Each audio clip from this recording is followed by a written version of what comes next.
As we bring on our good friend Etan Thomas to kick off the second hour here. Etan, how are you today? I'm pretty good. How y'all doing over there? We're doing great. We're doing great. All right, this team is coming off an interesting win over Boston College, right? A lot of twists and turns. Should have locked it up down the the end of regulation. Couldn't get it done. Then they were in all sorts of trouble. Down 7 in the second overtime. Somehow came back to force a third, and then got it done in the third OT. A lot of mistakes to allow BC to hang in there and force overtime, but they also dug deep and they pulled out a win. What do you take away from what you saw on Saturday? Well, I was happy with how the bigs played. I was happy with how Jair played and big fella Eddie Lampkin. I thought that they were really key the entire game, and I was happy for Eddie Lampkin especially because he's had a lot of criticism throughout the course of the year about his conditioning. Before his back was hurting, so he wasn't really moving as efficiently. But he didn't ever really complain. He didn't ever really, make excuses or anything like that. He just kept battling through, and he's like a double-double machine now. And so the fact that he can play, how many did he play in the three overtimes? 48 minutes maybe? Something like that? Yeah, it was a lot, yeah.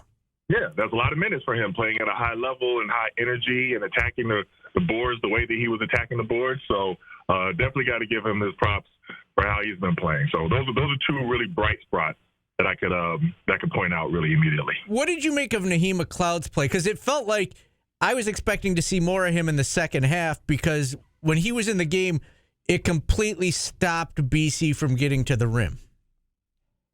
Well, yeah, you remember you said the chat line kind of lit up last time when I said that I think that he should play more. And I thought that he played well against Duke when he came in. I thought he played well, got the player of the game.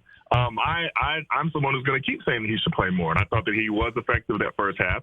But I was also interested why him and Chopper didn't play more the second half.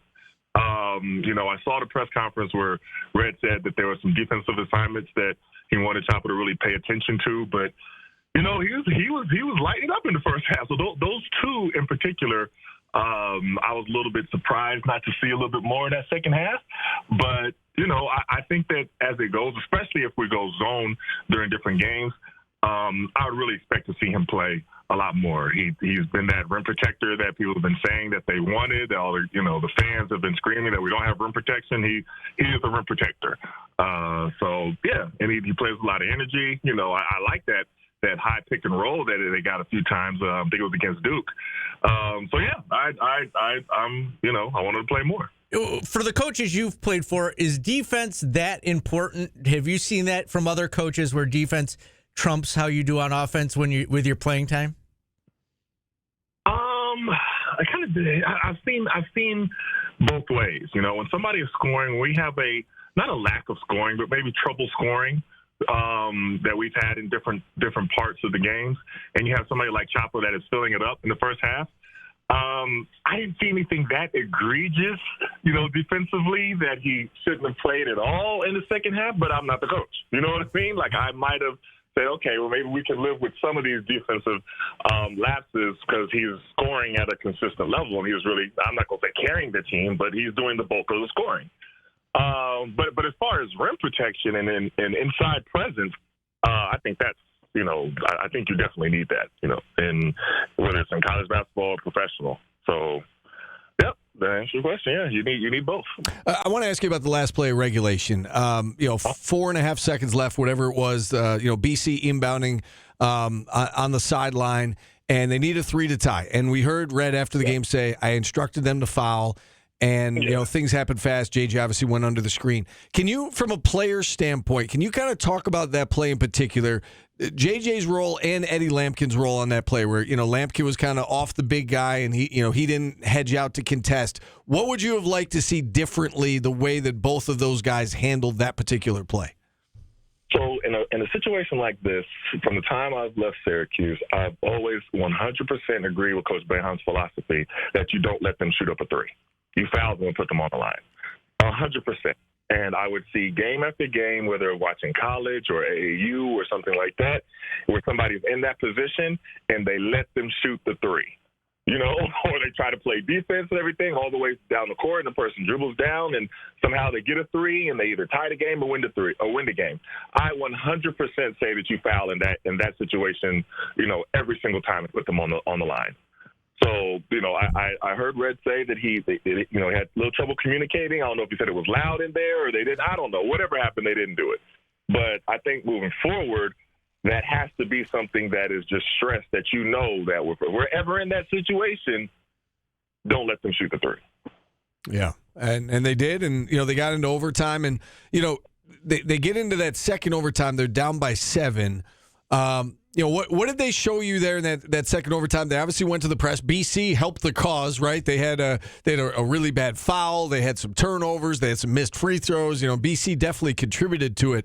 I don't know that I've ever seen a team come back from down 7 in an overtime, though, to force the third overtime. What did you make of, again, I feel like you listen to the players talk about in the locker room afterwards that it would be easy to kind of throw up your hands and say this season isn't going our way. And are they showing you something? And I know fans are frustrated, but the way that they are continuing to play and fight, are they showing you anything, Etan? 100%, yes, because they could have easily folded. They could have easily, and listen, if they would have lost that game, it would have been terrible, because you're kind of, I don't want to say battling for the last spots of the ACC tournament, but that's what it is. So if you look at the standings and you look where we are, these are the teams that we have to win. Like tonight, we have to win. We have to beat Miami. And losing to Boston College would have been terrible. So that is a gutsy win for them to just kind of not fold and keep battling. But yeah, the things they did what they needed to do, and it wasn't pretty. I'll say that it was not pretty. There's certain things that we're going to have to keep working on. Foul shooting has to be one of them. That's been a constant theme this whole year, and not just talking about JJ when he was on the line. That's a tough position to be in. So I'm not talking about that in particular, but as a whole, our foul shooting for the entire game as a team has to be a lot better. But no, you got to give them props for pushing out that win, and it was a great win for us. Is free throw shooting something you can fix during the year? I think so. I've seen different techniques, and the thing about it is, sometimes, and I've heard some of the coaches talking that some of the players, they're saying afterwards they're shooting 25, 50 free throws, and they're making a high percentage of them. I think something that's a good technique to use that I've seen utilized a lot is that you shoot maybe a few, and then you do a sprint.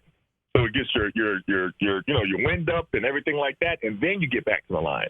Or you're in a pressure situation, like, okay, if you miss one, then you have to do a 17 or a suicide or something like that. So, to try to simulate the game. But when you're missing, you try everything. You know what I mean? I just don't.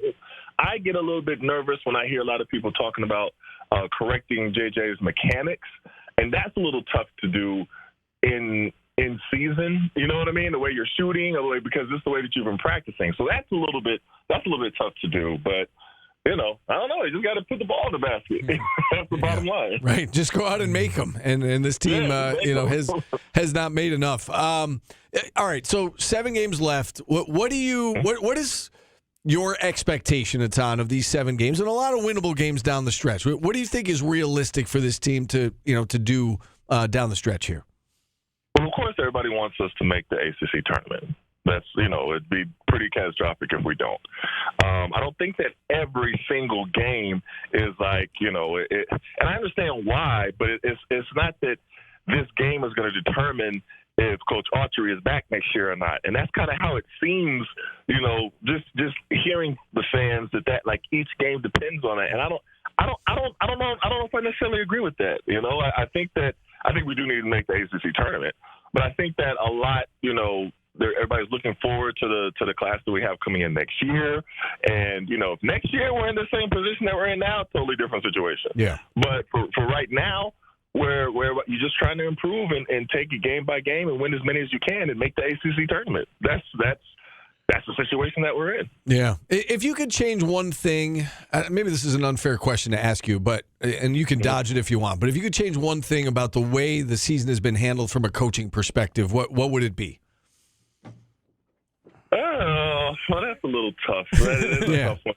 Well, because when things aren't going well, you try different things. So you try to change the lineup. You try to change this strategy. You try to change, and Coach Autry has been trying to change it up. That's Right. what he's been doing. And so, sometimes things work and sometimes they don't. And it's tough to say, what you would have done from the beginning differently because, you had to deal with different injuries. Donnie's out, for an extended amount of time. JJ was out extended amount of time, certain things that you can't control. But, I don't know. I mean, it's you want to win as many games as you possibly can, of course. And people are always looking at, do we go to the transfer portal more? Do we bring the different guys? Just hearing some of the conversation, and those are decisions that are going to have to be made. But I think it's a combination of both. You know who you're going to lose. You want to try to retain the players that you can retain, and you want to add who you can in the transfer portal. But there's something to some kind of continuity where guys that know what the coach wants and has been through the program for a year or so, now they should kind of know where they're supposed to be. You know what I mean? Know Right. what coaches has been saying all season that he wants them to do. So there's something to that as well. So I don't know. It's a tough position. I'm not going to lie. Yeah. I mean, I think you said it perfectly. If this is the situation they're in next year, then it's a different story. I mean, this year there's again a lot of factors why they are where they are. If they can fix them, great, and if they can't, then as you said, it'll be a different conversation at this time next year. Great stuff, Etan, as always. We love having you on. Enjoy the game tonight, and we'll talk to you again next week. All right, sounds good. Have a good one, folks. All right, you as well. Etan Thomas joining us here on the program, and with that, we'll hit a timeout. We'll open the phone lines back up 315-437-7640.